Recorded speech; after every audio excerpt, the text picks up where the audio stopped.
সীমান্তের অপর প্রান্ত থেকে আপা আপা সংবাদ পাঠান, ছট করে ঢুকে পড়ার পায়তারার ধান্দা করছেন। আপা যেখানে আছেন ভালো আছেন, ওখানে থাকেন, আমরা ধরে আনব সময় মতো। এর আগে ঢোকার চেষ্টা করবেন না, তা না হলে এদেশের মানুষের কবলে পড়লে কত ধানে কত চাল, হিসেবটা বুঝতে পারবেন। সাবেক প্রধানমন্ত্রী শেখ হাসিনাকে উদ্দেশ্য করে এসব কথা বলেছেন খেলাফত মজলিসের মহাসচিব আল্লামা মামুনুল হক। শনিবার টাঙ্গাইলে এক সমাবেশে তিনি এসব কথা বলেন। আল্লামা মামুনুল হক বলেন, এখন বাংলাদেশের সংখ্যালঘুরা ভালো আছেন, তাদের মন্দির, গির্জা, পেগুডা কিংবা ব্যবসা প্রতিষ্ঠানে আর হামলা হয় না।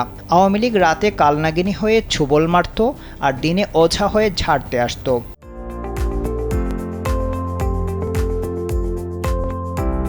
এই নাটক করেছে আওয়ামী লীগ।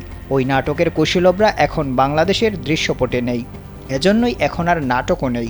তিনি বলেন, শেখ হাসিনা প্রতিহিংসা আর বৈষম্যের রাজনীতি করেছেন। আওয়ামী লীগ নামক মুনাফেক শক্তিকে বাংলাদেশের রাজনীতিতে আর পুনর্বাসিত হতে দেওয়া হবে না।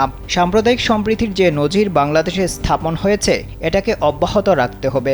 দেশের 90% মুসলিমদের চেতনা, তাদের ধর্মীয় অনুভূতিকে যদি সম্মান না জানানো হয়, তাহলে এদেশে কোনো দিনও সাম্প্রদায়িক সম্প্রীতির অবস্থান ভালো রাখা যাবে না।